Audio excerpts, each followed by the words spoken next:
In general, we have ourselves a pretty nice day on our hands with temperatures in the upper 30s to low to mid 40s if you're East River.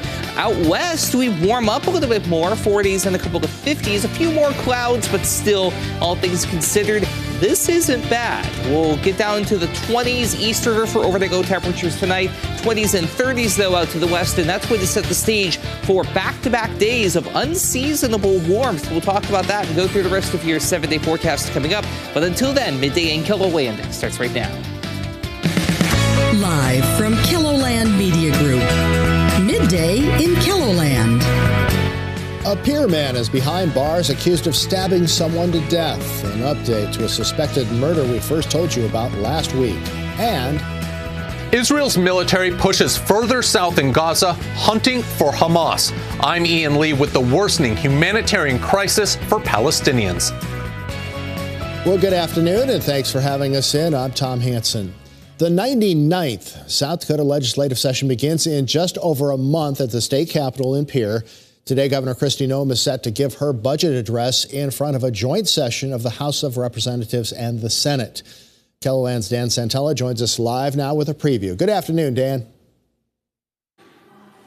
Hey, Tom. It's a pleasant day out here in Pierre. A little bit of a calm before the storm at 1 o'clock when the budget address will start from South Dakota Governor Kristi Noem. Below here, lawmakers on both the Senate and House will gather, 105, of course, in the whole body, 94 Republicans, 11 Democrats, to hear what the governor's recommendations are for the upcoming legislative session. That's going to start in a little over a month. We're here December 5th.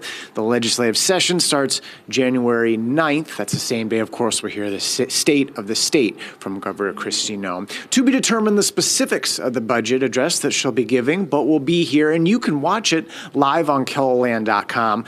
Bob Mercer is here as well. We'll have coverage for you throughout the day, on air and online, as South Dakota Governor Kristi Noem tells lawmakers and citizens how she thinks the state's finances should go. Reporting live in Pierre, Dan Santella, KELOLAND News. All right. Thank you, Dan. Turning now to a first look at your midday forecast with meteorologist Adam Rutt. Things looking pretty nice out there today. In most cases, yeah, absolutely. It's a great day to get outside. But, of course, there's always an exception to the rule here and there. And one of those exceptions is what you see behind me. There's Aberdeen with some fog in the distance, and it's a little on the chilly side out there in Brown County. 29 westerly breeze at 6 miles per hour. But compare that to this view here downtown. Blue skies, a light north wind, 40 at the airport with a north wind at 9 miles per hour. Just amazing what a difference of little distance can make. 37 right now in Huron, 34 Brookings, 32 in Watertown, 37 at the Capitol, 40 Rapid City, 10 warmer though in Spearfish, 39 Yankton, 41 as you go toward winter. Yesterday, to put it bluntly, was a windy day out west. Not the case this time around. A nice break from what we had on Monday. In fact, both sides of the river pretty calm with a breeze around 5 to 10 miles per hour in many locations. We don't have a whole lot else to talk about, at least in the here and now. Some cloud cover in central and western KELOLAND. You saw the camera in Aberdeen a little while earlier that had a little bit of fog in the distance, but that really has been just about it.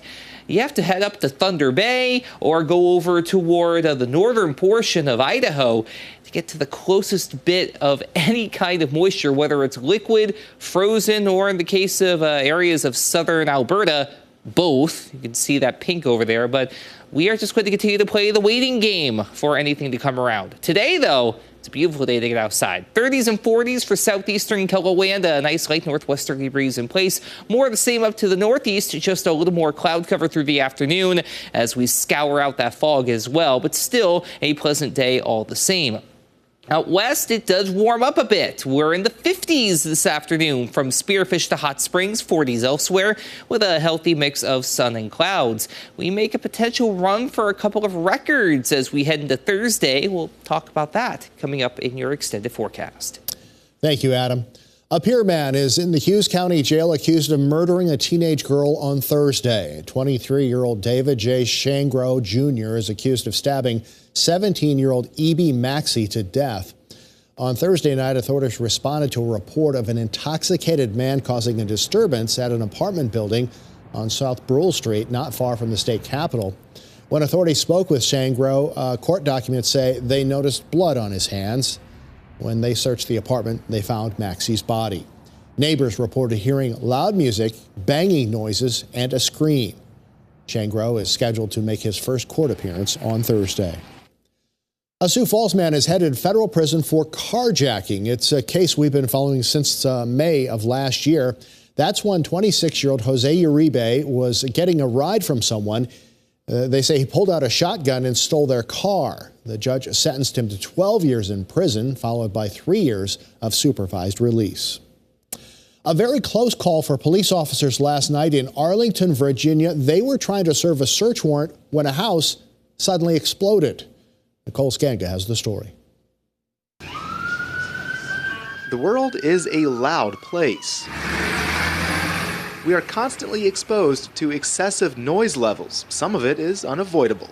Others, not so much. Most parents have given in at some point to those devices. It's hard to get these things away from them. My daughter has earbuds in her ears at all times, unless she's lost them. Experts say those earbuds are usually too loud. A new study from the American Academy of Pediatrics shows that many kids are exposed to potentially harmful noise from infancy, and the effects can last a lifetime. Once hearing is lost, that is generally... Well, folks, we apologize. That was the wrong story. We're going to try and get to that a little bit later.